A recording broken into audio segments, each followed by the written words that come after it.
Coucou la famille, bienvenue sur la chaîne. Heureux de vous retrouver aujourd'hui pour une nouvelle vidéo. Les qualifiés pour les huitièmes de finale sont connus. C'est le Bayern, Copenhague, Arsenal, PSV Eindhoven, le Real Madrid, Napoli, la Real Sociedad, l'Inter de Milan, le Barça, Porto, Paris, Dortmund, Atlético et Manchester City.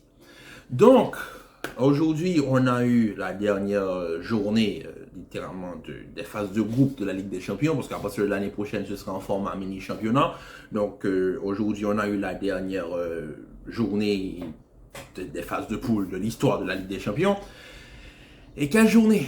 Quelle journée, quand même, le PSG qui se qualifie d'une manière assez improbable, parce qu'on ne va pas se mentir, la qualification du PSG, on peut commencer à se questionner sur les qualités, on va dire, intrinsèques des joueurs du PSG, mais la qualité de l'équipe. Parce que sachant que le PSG a recruté pour plus de 300 millions sur le marché estival il n'y a pas 3 mois, comment se fait-il que le meilleur joueur du PSG soit un joueur formé au club et âgé de seulement, je le répète, seulement 17 ans? Zaïre Emery, c'est le maître à jouer de cette équipe. Je l'ai dit déjà dans ma vidéo. Les meilleurs joueurs du PSG sont Ousmane Dembélé, Achraf Hakimi et Zaïre Emery. Mais moi, quand on me dit ça, je me dis peut-être que c'est une politique que le PSG n'a pas recruté. Mais comme je viens de le dire, le PSG a recruté pour 300 millions. 300 millions, tu as un joueur qui t'a coûté 90 millions. On va parler de Kolo Muani. La prestation aujourd'hui, est-ce que je peux dire que c'est catastrophique, ce que Kolo Muani nous a proposé? Déjà de base, Ousmane Dembélé n'était pas là, donc Kolo Muani a été positionné sur le côté droit et Barcola sur le côté gauche.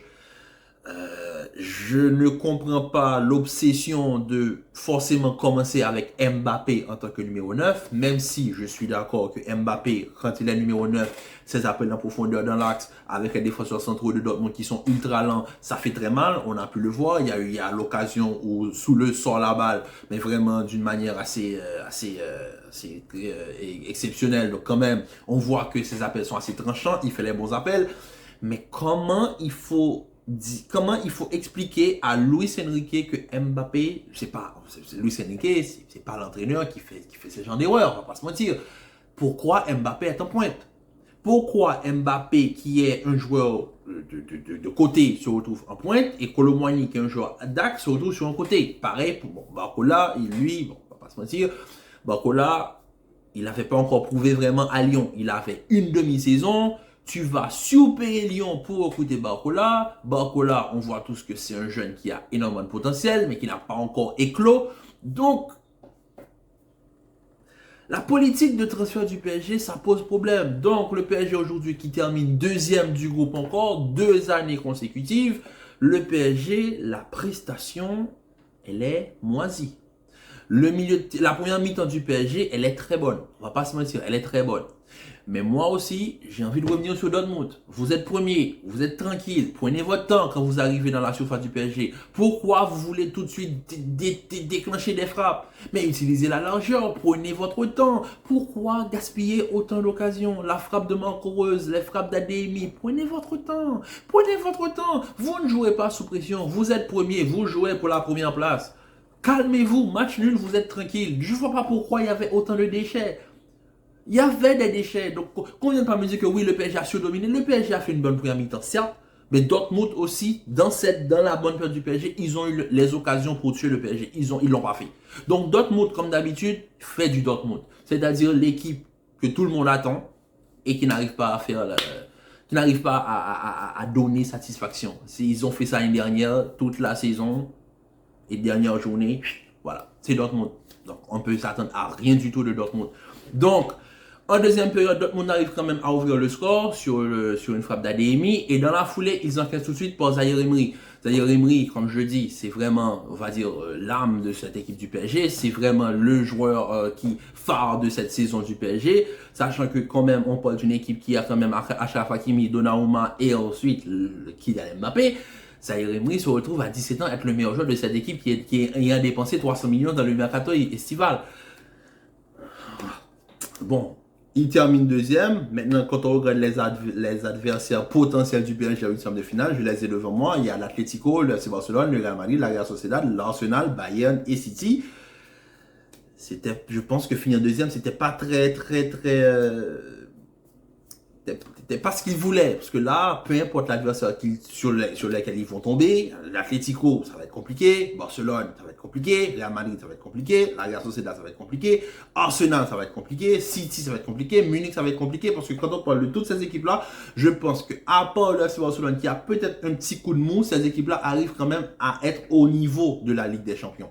Donc le PSG, bonne chance en huitième de finale pour le tirage qui aura lieu lundi, si je ne me trompe pas. Mais voilà, quand on regarde le scénario de la journée aujourd'hui, avec le Milan qui s'impose face à Newcastle, il n'y a qu'une seule action qui revient en tête, c'est la main de Livramento. Mais bon, on va pas revenir là-dessus. Donc le PSG qui termine deuxième et le Barça qui se qualifie. On va faire une rapide transition sur le Barça.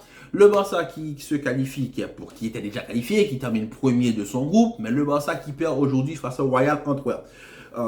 On peut revenir un petit peu là-dessus parce que quand même, on va regarder la formation du Barça, le line-up de départ. On a quand même Iñaki Peña, forte, que je ne connaissais pas sur le côté droit. Jules Koundé en central avec Christensen. Heureusement, il n'a pas mis Baldé en tant que défenseur central. Merci beaucoup, Xavi. Baldé sur le côté gauche. Milieu de terrain, Romeo, Sergio Roberto, Fermin Lopez. Donc, je suppose qu'il y a le double. Ça aurait dû être double pivot Roberto, Romeo et Fermin joue un petit peu, on va dire, un petit peu plus haut sur le terrain permettant de faciliter l'attaque. Et Ferran Torres, Lewandowski, Lamine Yamal. Quand on regarde ce collectif face au Royal Antwerp, on va pas se mentir, on s'attendait à ce que ce collectif, quand même, ramène les 3 points, ramène une victoire, au moins pour apaiser les fans du Barça. Comment vous perdez face au Royal Antwerp, sachant que vous êtes mené au score 3 fois dans le match? 1-0, 2-1, et vous perdez 3-2. Le Royal Antwerp qui est bon dernier, qui joue rien du tout. Pas de Ligue Europa, pas de conférence, il n'y a aucune chose qui se qualifie, et vous perdez 3-2. Sachant que vous venez de perdre face à Girona, que les fans du Barça n'ont qu'une seule chose en tête, c'est un petit peu d'assurance en Ligue des Champions. Vous jouez le dernier de votre poule, qui eux, n'ont rien à jouer, et vous perdez 3-2. Donc, la prestation du Barça, c'est... on va dire, il n'y a qu'une seule personne qui résume le match du Barça, c'est Oriol Romeo. Il n'y a personne qui peut te défendre, je suis désolé. Les prestations sont mauvaises. Aujourd'hui, je ne sais pas ce qu'il faisait sur le terrain. Il était dans tous les mauvais coups. Romeo, c'est, voilà, vous voulez un résumé du match, la prestation de Romeo illustre parfaitement le match. Parce qu'aujourd'hui, faut pas se mentir, même là, je peux dire, ok, Romeo, il a été nul de chez nul, mais je suis désolé, en attaque aussi, enfin, il faut pas tout mettre sur Romeo. Romeo, c'est pas lui qui attaque. Donc, quand tu as une attaque, Ferran Torres, Lamine Yamal, Lewandowski, sachant que tu as Fermin Lopez derrière, donc ça fait un type de losange, mais comment vous osez perdre devant Royal Antwerp?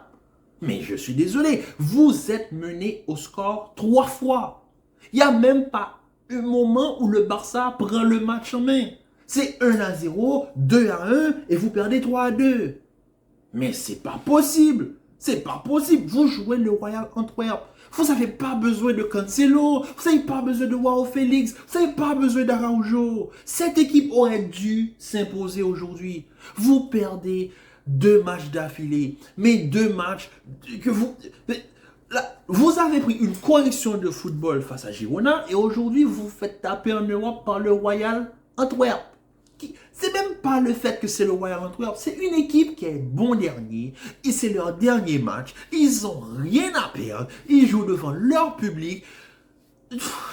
Les gars, comment? Il faut juste prendre les choses dans leur contexte. On parle du Barça. Le Barça, dans ce groupe, aurait dû faire ce que le Real a fait dans son groupe. Le Real a eu un groupe plus compliqué. Ils font 6 sur 6. Vous avez eu un groupe plus que facile. Vous vous êtes mis en danger face au Shakhtar. Vous vous êtes mis dans l'obligation de vous imposer à Porto. Grâce à Dieu, vous l'avez fait.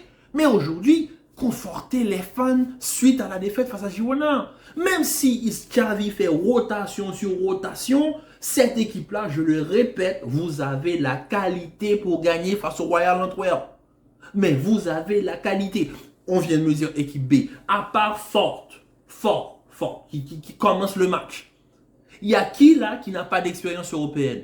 Lamine Yamal, il commence à avoir des minutes. Ferran Torres, ça reste Ferran Torres. Lewandowski, il a été candidat au Ballon d'Or. Sergio Roberto Romero, Sergio Roberto, voilà, lui, il était là, il a plusieurs campagnes européennes dans les jambes. Il a même été champion d'Europe. Alejandro Balde, c'est un très bon latéral. Christensen, champion d'Europe. Jules Koundé, très défenseur expérimenté. Et Iñaki Peña, très bon gardien.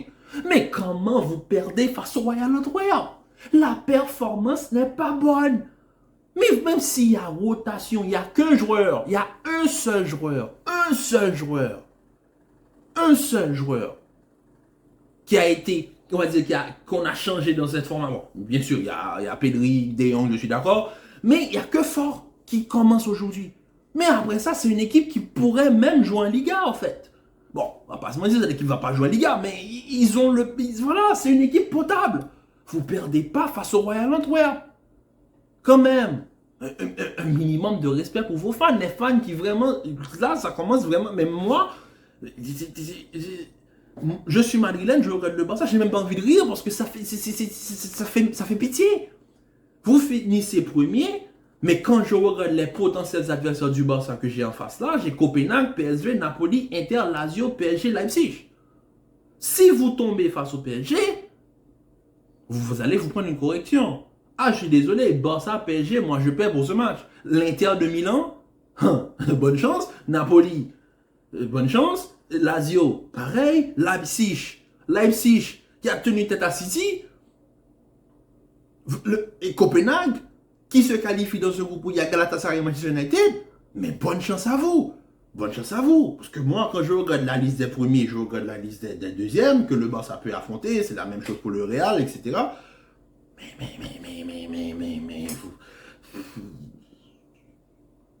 Il y a énormément de chances que le Barça tombe soit sur Leipzig, soit sur Inter, ou je sais pas, sur Inter, le Real ne peut pas tomber face au Napoli. Et voilà, c'est bon. En tout cas, aujourd'hui, pour une dernière journée, il y a eu du spectacle. Et le groupe de la mort a tenu ses promesses. Et aujourd'hui, pendant tout le match, pendant toute la durée des deux matchs, je me suis dit, il n'y a qu'une seule image qui me revient en tête, c'est la main de Livramento.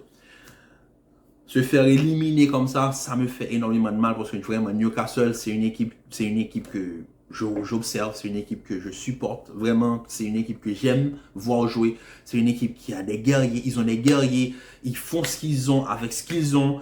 Eddie Howe fait un travail exceptionnel. Ils n'auraient pas mérité de terminer dernier du groupe, franchement, parce que eux, ce sont vraiment de vrais guerriers. On les voit chaque week-end, ils sont là, ils se battent. Almiron, après le match, son visage, c'était mon visage, j'avais envie de pleurer pour eux, tellement ça me fait mal de voir Newcastle sortir de ce groupe, parce que je m'attendais à ce que Newcastle fasse la surprise. Newcastle avait tout, mais Newcastle s'est fait voler, on ne va pas revenir là-dessus. Le Milan AC aujourd'hui, ils se sont battus. Félicitations Milan AC, qui joue haut, qui va au moins jouer l'Europa League, ça fait plaisir. Newcastle, ça fait mal. Ça fait mal parce que vraiment, c'était une équipe sur laquelle je m'attendais à ce que Newcastle fasse quelque chose. Newcastle avait les armes pour. Malheureusement, ils se sont fait punir parce qu'ils sont arbitrés d'une autre manière. Parce qu'il faut comprendre qu'en Europe, les grandes équipes sont arbitrées d'une autre manière. Donc, le PSG qui se qualifie grâce même pas aujourd'hui à la prestation qu'ils font aujourd'hui, même s'il faut quand même souligner l'énorme prestation de Zaïre Emery. Mais ensuite, l'équipe en elle-même, elle n'est pas bonne. Elle n'est pas bonne. Donc le PSG et le Barça, vous avez un mercato hivernal pour vous améliorer parce que là, en huitième de finale, priez soit pour que vous tombiez entre vous et que vous vous battez, qu'on verra qui passe, ou bien priez pour que vous tombiez sur les adversaires un petit peu plus faciles.